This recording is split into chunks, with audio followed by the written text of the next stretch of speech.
Okay, let's start. We have about 8 people now. So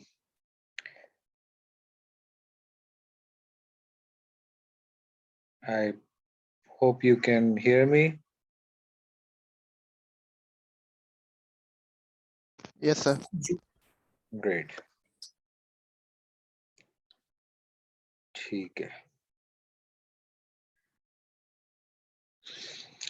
अच्छा, आप क्या कोई आगे जाके एचआर का कोर्स है, ह्यूमन रिसोर्स मैनेजमेंट का?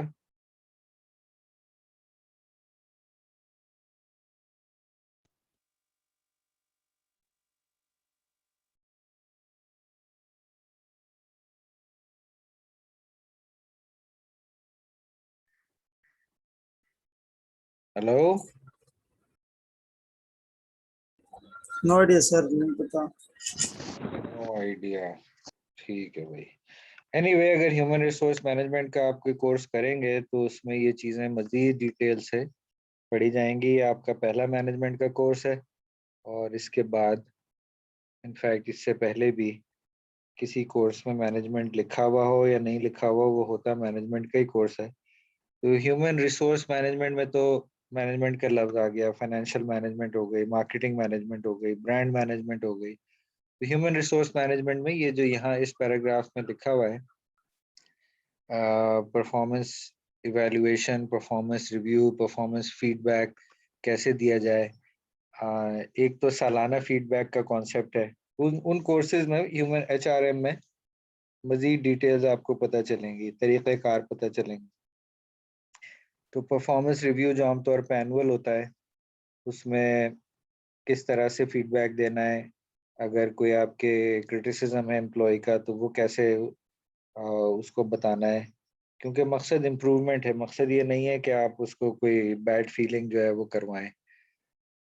और अगर एम्प्लॉय के कोई ऑब्जेक्शंस होते हैं अपने परफॉर्मेंस रिव्यू या अप्रेजल पे, तो फिर उसको कैसे ऑब्जेक्शंस को हैंडल करना है. गवर्नमेंट सेक्टर में शायद आपने एक टर्म सुनी हो, ACR. और ये बड़े वेपन के तौर पे यूज किया जाता है कि बॉस से बिल्कुल बना के रखनी है, वरना वो आपकी ACR खराब कर देंगे. जो C है ACR में वो कॉन्फिडेंशियल है, एनुअल कॉन्फिडेंशियल रिव्यू. तो कॉन्फिडेंशियल है, आपको नहीं बताया जाएगा. ये एक अजीब निज़ाम है कि आपको ये नहीं पता चलेगा आम तौर पे कि बॉस ने रिव्यू लिख के क्या भेजा है. तो इस टूल को जाहिर है फिर बॉसेस जो है मिसयूज करते हैं. तो अच्छी कंपनियों में तो ये होता है कि जो रिव्यू और जो अच्छे मैनेजर होते हैं वो सिर्फ साल के आखिर का इंतज़ार नहीं करते. वो थ्रू आउट द ईयर जैसे जैसे उन्हें कोई प्रॉब्लम नज़र आते रहते हैं आपकी परफॉर्मेंस के, वो हाईलाइट करते रहते हैं ताकि आपका एनुअल रिव्यू अच्छा हो जाए. ये दो स्टाइल के मैंने वो देखे थे मैनेजर्स यूनिलीवर में. एक जो खातून थी, वो उनका नाम मुशर्रफ हई था. वो ये करती थी कि मुस्तकिल उनकी चीख पुकार की आवाज़ आती रहती थी कि भाई फलाने कम टू माय ऑफिस, फलाने कम टू माय ऑफिस. तो मगर अपने एम्प्लॉयज़ को ये कहती थी कि भाई मैं डांट डपट का मकसद ये है कि ताकि आपका एनुअल रिव्यू जो है वो ठीक हो जाए. दूसरे मैनेजर थे एक शाहिद नवाज खान. शाहिद नवाज खान का अंदाज ये था, बिल्कुल सरकारी मुलाजमीन की तरह, के बॉसेस की तरह, कि वो खामोश रहते थे, बिल्कुल चुप. और आखिर में एनुअल रिव्यू के वक्त जो है वो बताते थे कि भाई ये आपकी कमी बेशी रही है परफॉर्मेंस की. तो टिपिकली मुशर्रफ के जो ग्रुप था उसमें 15 to 20% इंक्रीमेंट होता था, और शाहिद नवाज जो है वो बदले लेते थे और वो 5%, 10% इंक्रीमेंट लगाते थे. अब इनमें से कौन सा मैनेजर जो है आपके ख्याल से ऊपर टॉप मोस्ट लेवल तक गए होंगे? सर हमारे लिए तो मुशर्रफ अच्छा है. हाँ, मुशर्रफ खातून थी, मुशर्रफ हई. हाँ, तो वो अच्छा है ना. तो ऐसे ही कि देखें, आपकी परफॉर्मेंस आपकी टीम पे इन्हिसार करती है. तो अगर टीम आपसे खुश नहीं होगी, आप उनको कम इंक्रीमेंट देंगे तो वो या तो छोड़ के चले जाएंगे या फिर जो है वो परफॉर्मेंस बढ़ाएंगे तो बढ़ा लेंगे। पूरे आपने यानी साल का इंक्रीमेंट मार लिया सिर्फ इसलिए कि आप रेगुलर फीडबैक, यहाँ बात हो रही है फीडबैक की, लिखा हुआ है इतना बड़ा। तो मुशर्रफ हई जो है वो यूनिलीवर की चेयरपर्सन बनी आखिर में जाके, और शाहिद नवाज खान जो है वो 3 कोशिशों के बाद कंपनी से आखिरकार उन्हें जो है वो निकाल दिया गया। 2 दफा तो उनकी बचत हो गई थी और तीसरी दफा में जो है उनको फाइनली फारिग कर दिया गया आफ्टर 20 इयर्स ऑफ सर्विस। तो परफॉर्मेंस रिव्यू के फीडबैक के तरीके होते हैं, ये एचआरएम का कोर्स शायद आप करेंगे तो उसमें ही आप डिटेल्स देखेंगे कि असल मकसद क्या है, कंपनी की बेहतरी हो। कंपनी की परफॉर्मेंस हमने लीडरशिप के चैप्टर में देखा था, उसका इन्हिसार एम्प्लॉयज पे है बहुत हद तक। तो एम्प्लॉयज का आप ख्याल रखें, उन्हें प्रॉपर टाइमली फीडबैक दें ताकि वो परफॉर्मेंस अपनी जो है इम्प्रूव करते रहें। पेज 640 एग्जिबिट 18-8, इसमें कुछ इकसाम की प्रॉब्लम्स दिए हुए हैं जो आपको आते हैं एम्प्लॉयज के साथ। और फिर जी सर कुछ स्टूडेंट्स भेजते हैं, आप उनको एक्सेप्ट कर लेंगे रिक्वेस्ट। जी जी जी एडमिट तो हो जाते हैं या फिर कुछ पार्टिसिपेट भी तो करें, बिल्कुल खामोश।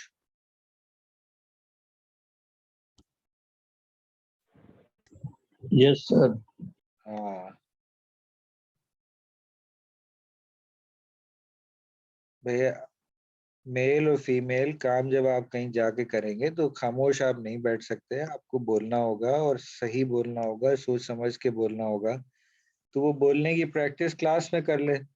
बिलखुसूस जो टीचर्स मेरे जैसे जो पार्टिसिपेशन को बड़ा स्ट्रांगली इनकरेज करते हैं, एक अपने जैसे कहते हैं पैरों पे खड़े होके thinking on your feet, speaking on your feet, उसकी आदत हो जाए कि आप अपने ख्यालात का इजहार कर सकें, सही तरीके से सवालों के जवाब दे सकें। चुप बिल्कुल बैठे हुए, क्या फायदा है इससे। सर वैसे तो बहुत बोलते हैं सर क्लास में सारे। वो देखें वैसे चैटिंग करना वो तो सबको आता है, वो तो एक नेचुरल चीज है। कोई काम की बात कहना, कोई सोची समझी बात कहना, कोई सोच समझ के जवाब देना, उसमें जो है असल में कसूर स्टूडेंट्स का नहीं है। शुरू से हमारी जो स्कूलिंग है ना, वो क्लास में भी ये बताया था आपको कैंपस पे जब हम क्लासें ले रहे थे कि स्कूलिंग के पूरे निज़ाम का मसला है कि थिंकिंग को और स्पीकिंग को तो इनकरेज किया ही नहीं जाता।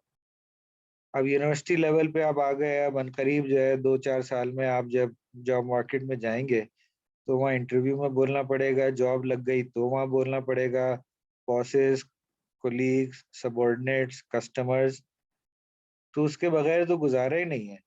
और खाली बोलने की बात मैं कर ही नहीं रहा। ऐसे एक यूनिवर्सिटी में पढ़ा रहा हूँ तो वहाँ अब मैं तो ब्लंटली कह देता हूँ, स्टूडेंट थी वो, बस उनको बोलना आता था। और मैं उनसे कहा भी क्लास में कि देखें आप अपने थॉट्स को जरा ऑर्गेनाइज कर लिया करें, एक जगह से वो शुरू होती थी तो इख्तिताम जो है वो पता नहीं कहाँ होता था।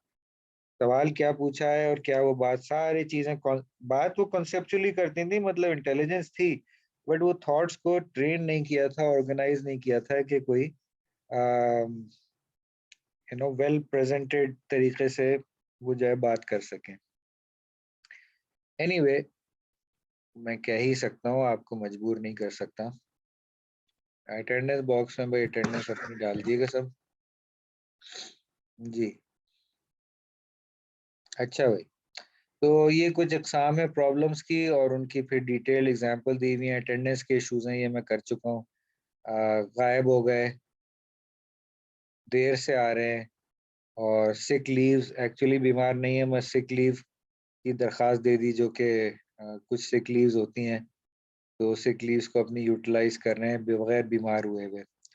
अच्छा, ऑन द जॉब, अगर जॉब पे आ गए तो इनसबॉर्डिनेशन का मतलब होता है कि सही तौर पे सबॉर्डिनेट के तौर पे काम ना करना, बात नहीं मान रहे, आप बॉस कह रहे ही करो, आप जो है वो नखरे दिखा रहे हैं या साफ इनकार कर रहे हैं या आधी बात कर रहे हैं, अगरचे क्लियर इंस्ट्रक्शन समझ आ गए हैं आपको तो। अच्छा, अगर फैक्ट्री में है तो आप सेफ्टी डिवाइसेस नहीं यूज़ कर रहे, या कोई और ड्रग्स या अल्कोहल का अब्यूज़ हो रहा है दौरान काम, तो जिससे आपके फिर सेफ्टी, सिक्योरिटी, दूसरों के जो वो माहौल है वो जो है इन्फ्लुएंस हो सकता है। आउटराइट डिसऑनेस्टीज़ का भी हम देखते हैं, चोरी एम्प्लॉइज़ करते हैं, झूठ बोल रहे हैं, इन्फॉर्मेशन को जो है वो आपने लेट्स से वर्स्ट केस में कोई क्रिमिनल रिकॉर्ड था वो छुपा गया, आप या रेफरेंसेस आपने डाल दिए ऐसे ही बगैर पूछे किसी से, लोग जानते भी नहीं आपको, उनके रेफरेंसेस आपने डाल दिए। डिग्री जो है वो आपने जो है की नहीं है पूरी और जाली जो है वो लिख दी, राइट? ये आपने ग्रेड्स बढ़ा दिए। तो ये अच्छी कंपनियों में तो फिर वो जो आपने रिज्यूमे में चीज़ें लिखी हैं, फिर वो डॉक्यूमेंट्स माँगते हैं कि आप अपनी डिग्री, सर्टिफ़िकेट, ट्रांसक्रिप्ट लाएँ, और इसमें भी जो है वो उसमें भी जालसाज़ी होती है क्योंकि फ़ोटोकॉपीज़ दी जाती हैं। फिर बाज़ कंपनियाँ हैं जो ये बॉदर करती हैं कि वो चेक करें, उनको वेरीफ़ाई करवाती हैं। अम, यूनिवर्सिटी एनवायरनमेंट में मैंने देखा है, कॉर्पोरेट सेक्टर में तो खैर वो बड़ी थॉरो चेकिंग करते हैं। यूनिवर्सिटी एनवायरनमेंट्स में देखा हुआ है, आपकी यूनिवर्सिटी का मैं नहीं कह रहा, कि जाली पीएचडी क्लेम कर लिया, पीएचडी है, पढ़ा रहे हैं कई साल से, किसी को मैनेजमेंट में ख्याल आया कि अच्छा भाई ज़रा डिग्री तो आप लाएँ। ये मैं कई केसेस बता रहा हूँ।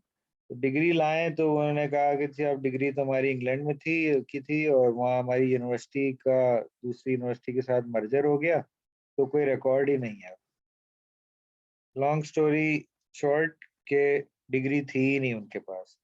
एक और साहब जो है वो 10 साल से पढ़ा रहे थे एमबीए अमेरिका के एक यूनिवर्सिटी के।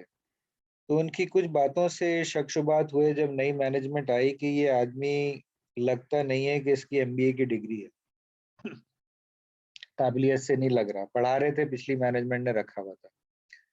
तो उनसे भी कहा गया कि साहब ज़रा अपनी डिग्री तो पेश करें, तो उन्होंने जो है डिग्री पेश कर दी।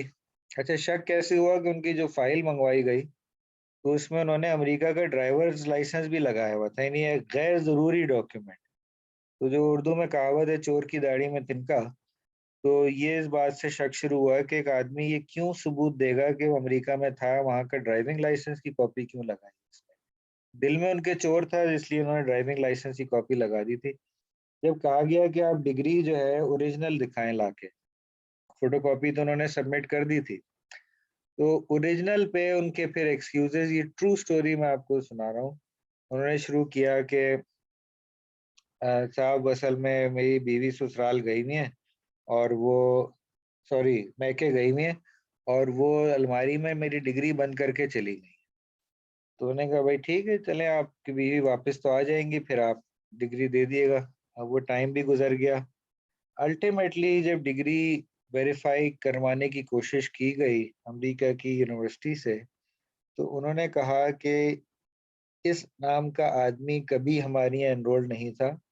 अलबत्ता ये जो सरनेम है, इस नाम के 3 लोग थे हमारे यहाँ। उन 3 में से एक खातून निकली जो कि इन साहब की वाइफ़ थी, ठीक है? और उनकी डिग्री थी एमएस टेलीकॉम की। इन साहब ने क्या किया कि उसको बिल्कुल अपने जहेज़ का हिस्सा समझते हुए बेगम की डिग्री को उन्होंने उस पे से मतलब फ़ोटोकॉपी करके उस पे से उनका नाम मिटवा के और टेलीकॉम के बजाय एमबीए लिख और अपना नाम लिख और हर जगह वो चला रहे थे। बट अल्टीमेटली वो निकाले गए, अब वो कहीं और पढ़ा रहे होंगे। तो ऐसे-ऐसे भी केसेस होते हैं और कंपनियाँ इतना इंतज़ार नहीं करती हैं आम तौर पे, तो ये आपके लिए भी एक लेसन है। अपने ग्रेड्स, अपने ईयर ऑफ कंप्लीशन, अगर आप 6 माह मुलाज़िम नहीं रहे कहीं, तो इस बात को छुपाएँ नहीं, ग्रेड्स ना बदलें। आपने कोई और सैलरी अगर आपकी अगर 20,000 थी, उसे 40,000 मत क्लेम करें। वो प्रूफ माँग लेंगे कि सैलरी स्लिप लेकर आएँ, ठीक है? डिग्री कंप्लीट नहीं है, तो डोंट से कि डिग्री कंप्लीट है। अभी रिसेंटली अ, एक यूनिवर्सिटी के ऑलमोस्ट ग्रेजुएटिंग स्टूडेंट, मतलब 2 माह रह गए हैं। उन्होंने इंटरव्यूज़ किए और कंपनी ने पूछा आपके कब कंप्लीट होगा? आप हमें कैसे पढ़ाई के दौरान कर लेंगे? उन्होंने हाँ, हाँ, हो जाएगा। तो उन्होंने उस बेसिस पे ऑफ़र उन्हें कर दी। पता चला कि ये कोरोना की वजह से वो लॉकडाउन और एक्सटेंड और सेमेस्टर बढ़ गया। अब वो जॉब की अपॉर्चुनिटी भी गई, इमेज भी खराब हुआ क्योंकि आपने कहा था। तो मैंने उनसे स्टूडेंट से कहा भी, मैंने कहा आपने गलत बयानी की है। जब आपको नहीं पता था कि आप ज्वाइन कर सकते थे, कर सकती थी, तो आपने कहा क्यों? कंपनी ने अपना पूरा प्रोसेस चलाया, आपको सेलेक्ट किया। अब जिस टाइम पे आपने कहा था कि जी मैं 1 जून से ज्वाइन कर लूंगा, वो आपने किया नहीं। तो इसमें कसूर किसका है? ठीक है। अच्छा, इदारे से बाहर जो आउटसाइड एक्टिविटीज हैं, उसमें जराइम में कोई मुलव्वस है, ठीक है, अनऑथराइज स्ट्राइक एक्टिविटीज, अगर आप यूनियन का हिस्सा हैं, किसी और इदारे के लिए काम करना, उनको इंफॉर्मेशन फराहम करना, या उनसे जो है वो, ये नो कम्पीट क्लॉज होता है कि आप अगर हमारे यहाँ से छोड़ा तो हमारे कंपेटिटर के यहाँ काम नहीं करेंगे। तो ये भी बाज़ दफ़ा साइन कराया जाता है, ताकि अब ये ना हो कि इधर की सीक्रेट्स लेके दूसरी जगह चले जाएं। और बाज़ हमारी इंडस्ट्रीज में तो ये है कि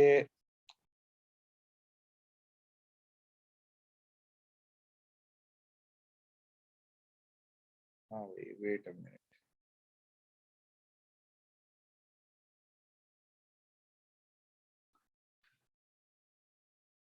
बाज़ हमारी इंडस्ट्रीज में ये है कि अगर आपने लेट्स से एक टेक्सटाइल कंपनी में काम कर रहे हैं और आपने जॉब छोड़ दी, तो उन टेक्सटाइल ओनर्स में, इंडस्ट्री में इतना एक है कि एक जगह से कोई छोड़े ना, तो उसे दूसरा कोई नहीं रखेगा।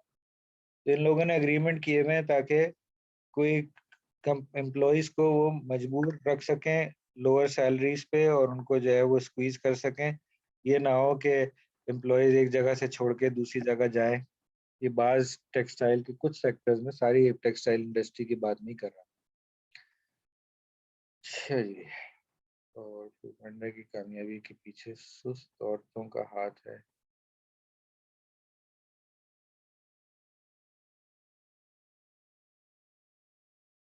What is this conversation going on in the chat? Sir वो आपने वाकया सुनाया था ना, तो उसके मुतालिक। Real gem of a feminist. अच्छा अच्छा।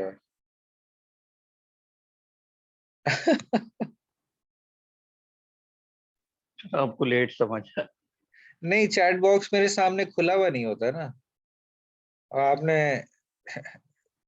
सर सर्टिफिकेट मैंने दे सही दिया कहा ना? मुझे कि लेट समझ आया। जी क्या कह रही है? सर मैंने सही कहा ना? कि हर कामयाब मर्द के पीछे औरत का हाथ होता है। सर बहुत हद डिग्री तक थी ये इस सही कहानी है। में तो।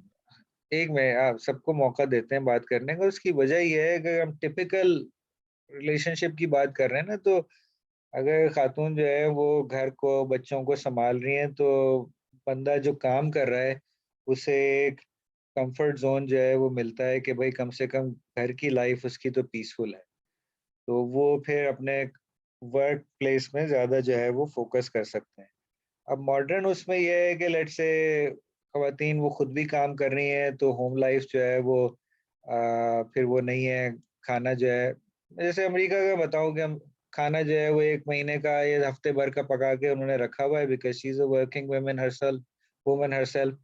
तो फिर वो इशू आ जाते हैं कि भाई कौन किसके पीछे कामयाब जो है वो कामयाबी का राज बन रहा है।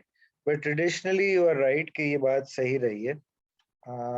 और क्या दूसरा कौन सा आप बोल रहे थे? डिफरिंग व्यू, स्पेशलाइजेशन किस फील्ड में बेहतर है? ये मैं सवाल का जवाब दे देता हूँ, बड़ा इंपॉर्टेंट सवाल है ये।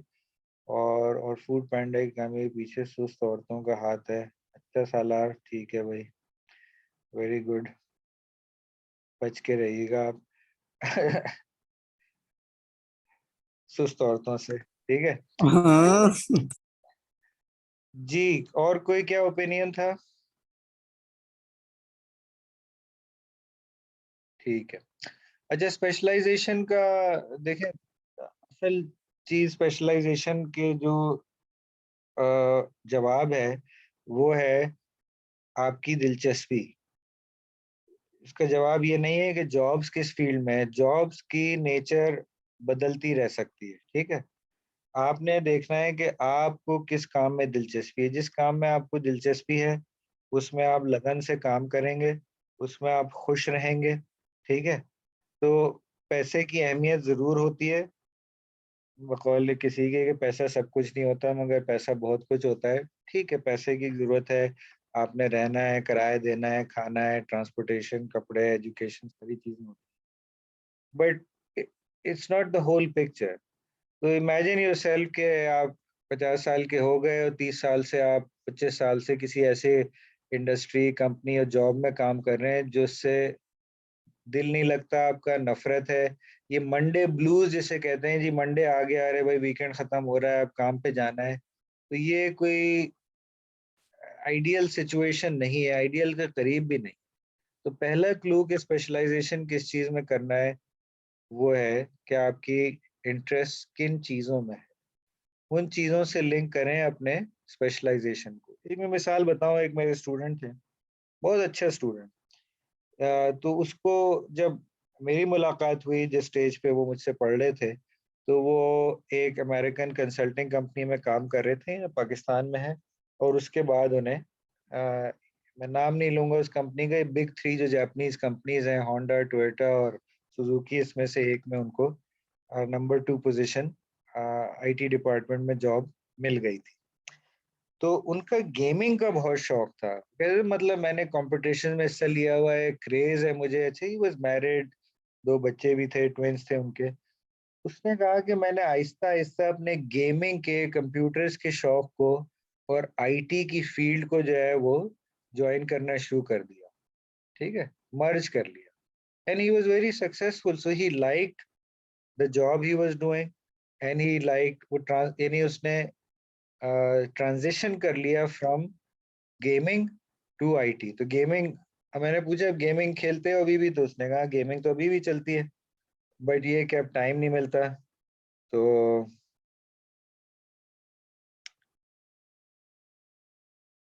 ये है सिचुएशन। अब अगर आपके कोई शौक नहीं है ज़िंदगी में, तो फिर ये आपको सवाल अपने आप से पूछना चाहिए कि यू नो ये वजह क्या है कि मेरी किसी चीज़ में दिलचस्पी नहीं है।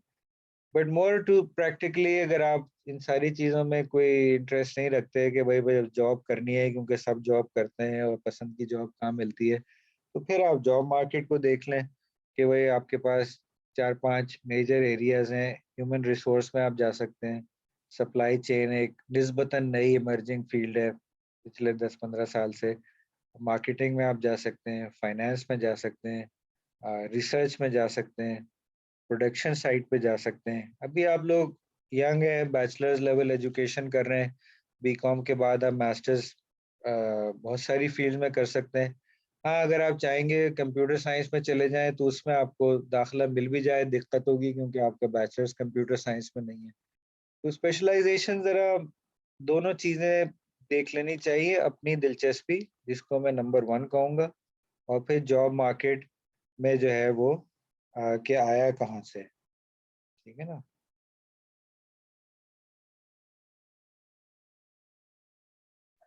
सर कुछ स्टूडेंट्स कह रहे थे कि आप रिजल्ट के बारे में। कुछ स्टूडेंट्स क्या कह रहे थे सालार? सर रिजल्ट का पूछ रहे थे क्योंकि कॉन्टेम्पररी बिजनेस स्टडीज का रिजल्ट आपने बताया ना, तो कंटेम्परेरी बिज़नेस स्टडीज़ का रिज़ल्ट? जी मैम ने बता दिया ना, तो स्टूडेंट्स कह रहे थे कि आपसे पूछ लें कि आप कब तक देंगे। What are you talking about? आई रिज़ल्ट मैं दे चुका हूँ। किसको देना है रिज़ल्ट?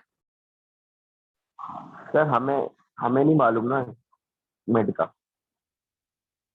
भाई तो आप लोग उस सेशन में थे ही नहीं जिसमें मैंने रिज़ल्ट बता दिया था। यस सर, बता दिया था। ये देख लें। अब आप कहेंगे तो मैं वो एक्सेल की स्प्रेडशीट जो है भेज देता हूँ। मतलब देखिए, कोई भी बयान देने से पहले थोड़ी-सी तस्दीक कर लेनी चाहिए। ये इस्लामिक वो रूल भी है और ज़रा मैनेजरियल लिहाज से भी, कि आपने रिज़ल्ट नहीं दिया। आप खुद ही नहीं थे तो आपको पता नहीं। अब आप चाहते हैं कि भाई मैं आपको बता दूं मार्क्स, तो मैं ढूंढ के शाम तक जो है, क्योंकि अभी आपकी क्लास के बाद दूसरे सेक्शन की क्लास है, मैं वो स्प्रेडशीट ग्रुप पे भेज दूंगा, ठीक है ना? सर मुझे संदन ने और 2 स्टूडेंट्स और ने मैसेज किया कि रिजल्ट हमें नहीं मालूम, तो मैंने तो सोचा उन्हें आपसे नहीं पूछूं। मालूम तो वो आ नहीं रहे थे ना जिस सेशन में मैं तो पूरा पेपर डिस्कस किया था, रिजल्ट बताए थे। तो मुझे कह देते या आपके थ्रू चले, वो कह रहे हैं तो ये ना कहना जी फलानी मैम ने रिजल्ट दे दिया और आपने नहीं दिया, ये गलत बयानी हो गई। मैं शाम तक इंशाल्लाह, या आप मुझे याद दिला दिएगा, स्प्रेडशीट में भेज दूंगा, फिर अपना रिजल्ट देख लीजिएगा जिन्होंने नहीं देखा है। और जिन्होंने देखा है उनको तो उस वक्त भी डिस्कशन हुआ था कि आप प्लीज अच्छे नंबर आए या बुरे, उसको फीडबैक के तौर पे देखें और रिपोर्ट और फाइनल के लिए जो है आप तैयारी करें। 21 से मेरा ख्याल है फाइनल हमारे शुरू है। Yes sir. ऑलराइट, सो टाइम बहुत कम है, 10 तारीख हो गई है, 10 दिन अब रह गए, पता नहीं हमारा पेपर कब होगा। तो anyway, so let's try to finish off the chapter, थोड़ा सा टाइम रह गया है। स्पेशलाइजेशन की बात हो गई, हाँ ठीक है, कौन किसकी कामयाबी का राज है ये बात हो गई। हाँ, अब ये देखें, ये बड़ा इम्पोर्टेंट टॉपिक है मगर आपकी करंट लाइफ से इतना दूर है कि आपकी बिल्कुल जीरो दिलचस्पी होगी, बट जैसे ही जॉब शुरू होगा ये बड़ा इम्पोर्टेंट ये आ जाएगा कि आपका अगर अनफेयर परफॉर्मेंस रिव्यू हुआ है, बॉस ने कोई कीना निकाला है आपसे, कोई रिवेंज लिया है आपसे, तो फिर आप उससे कैसे जो है वो डील करेंगे। आसान नहीं है ये, क्योंकि बॉस के पास होती है अथॉरिटी ऑफ पावर। तो कुछ जो एडवाइस इन्होंने दी हुई है कि अगर रिव्यू आप समझते हैं खराब हुआ है तो सुने कि बॉस क्या कह रहा है। बाज दफा ये होता है कि परसेप्शन आपकी है कि अनफेयरली आपको रिव्यू किया गया है, नेगेटिव रिव्यू, बट एक्चुअली उसमें हकीकत होती है। तो फीडबैक हम बाज दफा सुनना नहीं चाहते, जो कहते हैं ना सच कड़वा होता है। अच्छा, stay calm sir and cool. जी बोलिए बोलिए। जी सर, जो आपने रिपोर्ट का कहा है उसमें कितने लोगों का ग्रुप बना सकते हैं? ये मैं कई दफा बता चुका हूँ, फिर बता देता हूँ। 4 का मैक्सिमम साइज है ग्रुप का, ठीक है। और सर एक अगर 5 हो। नहीं, अगर नेहा आप ये बात कर रही हैं 5, देखिए ये रिपोर्ट एक्चुअली 1 2 से ज्यादा लोगों का काम है नहीं इसमें। तो 5 और 6 और 7 जब होने लगते हैं ना, तो उसके में फिर अगर लेट से 5 है ग्रुप है, उसमें से 3 जो है वो सिर्फ उन्होंने अपना नाम लिखवाया होता है कि भाई हमारा भी नाम डाल देना मेहरबानी करके, ठीक है। तो काम वाम वो करते नहीं है। 5 लोगों की रिपोर्ट है नहीं। 4 भी मैं कुछ अपनी सहूलत की खातिर और कुछ आप लोगों की सहूलत की खातिर ये रख देता हूँ। आइडियल तो ये है कि 1 2 लोग मिलके बना लें, 1 बना लें, 2 बना लें, 3 बना लें, चले 4 बना लें, बट नॉट 5। 5 का सिर्फ एक रीजन हो सकता है, स्पेशली अगर आप चाहे वो लेडीज हो या जेंट्स हो, कि अगर कोई लेट से 4 4 एक ग्रुप बन गए और एक शख्स जो है वो रह गया अकेला और उसको कंपनी नहीं मिल रही और उसको आती भी नहीं रिपोर्ट बनाना, तो ऐसे केसेस में फिर मैं कह सकता हूँ कि ठीक है। जी तो सर यही सलाह, प्रॉब्लम है। हाँ, तो कितनी लेडीज हैं, कौन ऑड सर पर्सन 2। है? 2 लेडीज। नहीं तो 2 हैं तो वो 2 का ग्रुप बना लें। ये थोड़ी कि वो ऐसा किएगा सालार, अगर आप सुन रहे हैं सालार, जी अगर सर।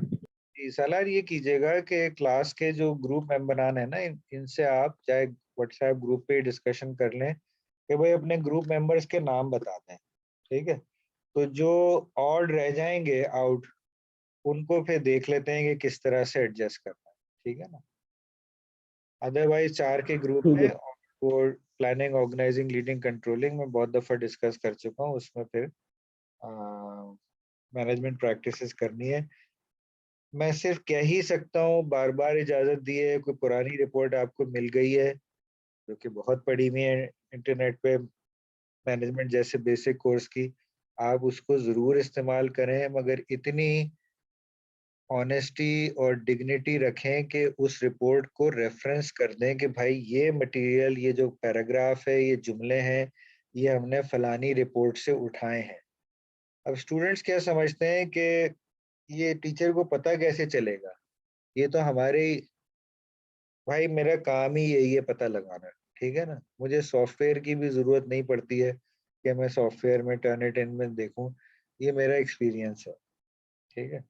एक छोटा सा किस्सा आपको बता दूं, ये यूनिवर्सिटी का भी नाम बता देता हूँ। बहरिया यूनिवर्सिटी में मैं पढ़ा रहा था एक दफ़ा, बहरिया कराची इस्लामाबाद दोनों जगह पढ़ाया है। तो मेरा ख्याल है से ये 4 लड़कियों का कोई ग्रुप था, उन्होंने एक रिपोर्ट दी पिज्जा हट पे, ठीक है। अब मैं रिपोर्ट देखी, उनके सामने सामने ही देखी। मैंने कहा देखें इस रिपोर्ट में कोई गड़बड़ है, ये रिपोर्ट मुझे आपकी एफर्ट नहीं लग रही, आप जरा मुझे सही सही बता दें।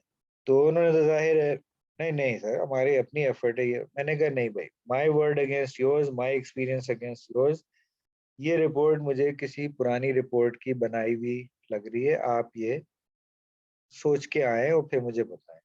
तो नेक्स्ट जब क्लास हुई उन्होंने कहा अच्छा सर बात यह है कि ये रिपोर्ट वाकई में हमने ली है कहीं से, हमारी एक दोस्त है जो सीनियर है, वो जाबिस्ट में पढ़ती हैं और ये उनकी रिपोर्ट है।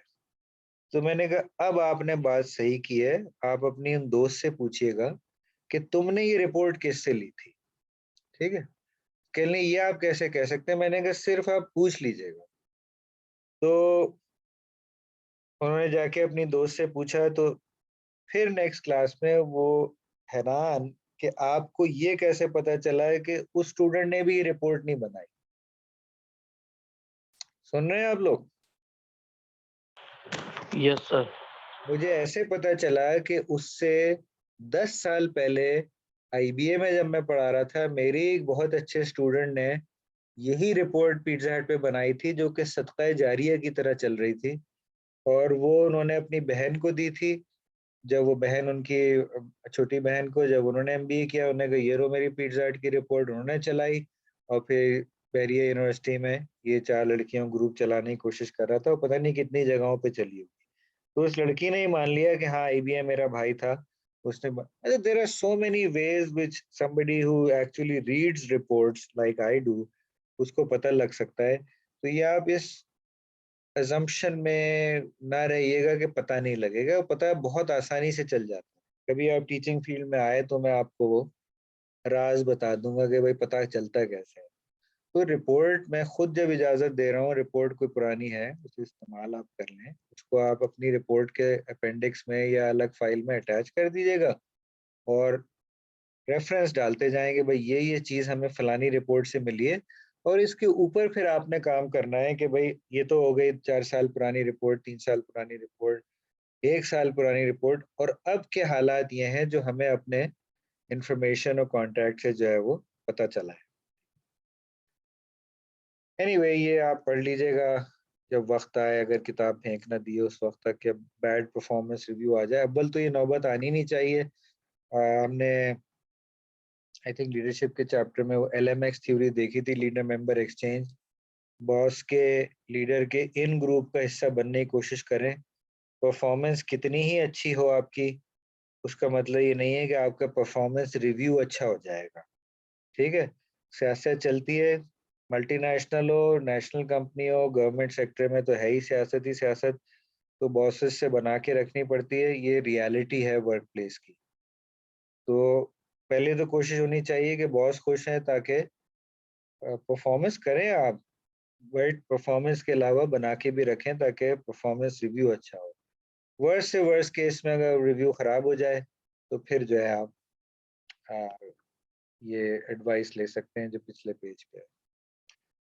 अच्छा finally because very little time is left, ये कंट्रोल की 3 अकसाम इन्होंने बताई हुई है यहाँ पे। ये exhibit 18-9 types of control, page 642।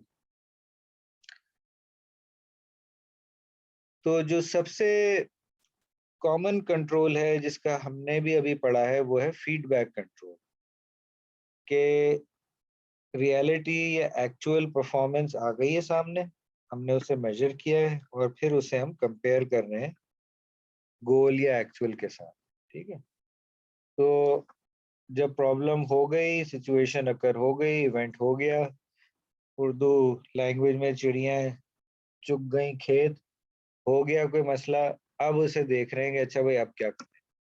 तो this is the most common type of control. ठीक है, अभी जैसे मिड टर्म का रिजल्ट है, जिनको पता लग गया तो ओहो ये तो हम सही ट्रैक पे नहीं थे, अब क्या करें।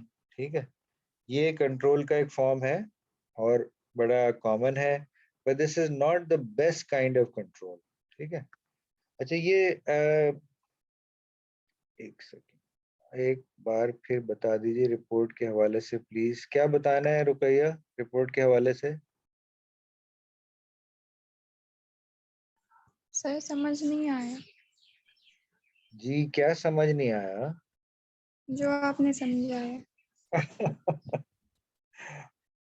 मैंने तो बहुत सारी सर चीजें समझाई हैं, क्लास स्पेसिफिकली ज्वाइन बताए ना। नहीं हो जी पा सर क्लास ज्वाइन नहीं हो पा रही थी ना, इसलिए लेट आई हूँ। अच्छा, ऐसा कीजिएगा, फिर टाइम कम है ना, मैं ये टॉपिक कवर कराना चाह रहा हूँ, आप या तो इंडिविजुअली मुझसे पूछ लीजिएगा या जो लोग क्लास में मौजूद थे उनसे पूछ लीजिएगा, और फिर भी ना समझ आ रहा हो कि रिपोर्ट में क्या करना है तो फिर हम डिस्कस कर लें। ठीक है, जी सर ठीक है जी, okay, thank you. You welcome. अच्छा ये 2 मिनट रह गए, जल्दी से सुन लें। सिस्टम व्यू होता है, सिस्टम यानी निज़ाम, उसमें ये 3 पार्ट्स होते हैं, इनपुट, प्रोसेस, आउटपुट। ठीक है, चीजें अंदर आ रही हैं, रॉ मटेरियल आ रहा है मिसाल के तौर पे, लेबर आ रही है, ठीक है, कैपिटल आ रहा है, पैसे आ रहे हैं, टाइम है एक इनपुट, ये वही एफिशिएंसी वाला इनपुट है, और फिर हम उसको प्रोसेस करके और आउटपुट निकाल रहे हैं। तो एफिशिएंसी में पढ़ तो चुके हैं, आउटपुट ओवर इनपुट, बीच में प्रोसेसेस आते हैं। रॉ मटेरियल लिए, लेबर लगाई, मशीन लगाई और रॉ मटेरियल को कन्वर्ट कर दिया फिनिश गुड्स में। ठीक है ना, तो जो दूसरे किस्म के बेहतर कंट्रोल्स हैं वो हैं फीड फॉरवर्ड और कंकरेंट। तो कंकरेंट कंट्रोल में क्या है, फीड फॉरवर्ड में तो हो गया, फीडबैक में तो हो गया कि जब चीज हो गई तो मेजर किया, कंपेयर किया, फिर देखा क्या करेक्टिव एक्शन। कंकरेंट कंट्रोल में क्या है कि दौरान अमल जब एक्शन हो रहा है, जब चीज पूरी मुकम्मल नहीं हुई है तो उस दौरान एक्शन लिया। अब स्टूडेंट लेवल के हिसाब से बताऊं कि लेट से पहली क्लास हुई और आपको समझ नहीं आ रहा है कि ये टीचर क्या चाह रहे हैं, क्या सब्जेक्ट है, फिर दूसरी क्लास हुई, तीसरी क्लास हुई, 2 हफ्ते गुजर गए और आपको लगा कि ये सब्जेक्ट समझ नहीं आ रहा कुछ, तो ये कंकरेंट कंट्रोल अगर आप ले रहे होंगे तो आप कहेंगे कि अच्छा भाई ये हमें, तो मुझे कुछ कोशिश करनी चाहिए टीचर से बात करके, स्टूडेंट से बात करके, अपने कुछ पढ़ के, या तो टीचर नाअहल है, या आप एफर्ट नहीं कर रहे, या क्लासरूम में तवज्जो नहीं दे पा रहे, या टीचर की आवाज नहीं आती, टीचर बहुत तेज बोलते हैं, बहुत स्लो बोलते हैं, व्हाटएवर इट माइट बी। तो कंकरेंट कंट्रोल ये होगा कि कोई मिड टर्म एग्जाम क्विज आने से पहले आप दौरान अमल चीज को ठीक करने की कोशिश करें। फैक्ट्री के मिसाल बताऊं, एक फैक्ट्री हम विजिट कर रहे थे जहाँ थर्ड पार्टी थी, जहाँ से डालडा वाले अपना ऑयल बनवा रहे थे, जब लीवर्स का हिस्सा होता था। तो मेरे साथ जो है एक इंजीनियर थे मिडिल मैनेजमेंट के, मैं तो नया नया ज्वाइन किया था उस वक्त, तो वो फैक्ट्री में वो मॉनिटर कर रहे थे।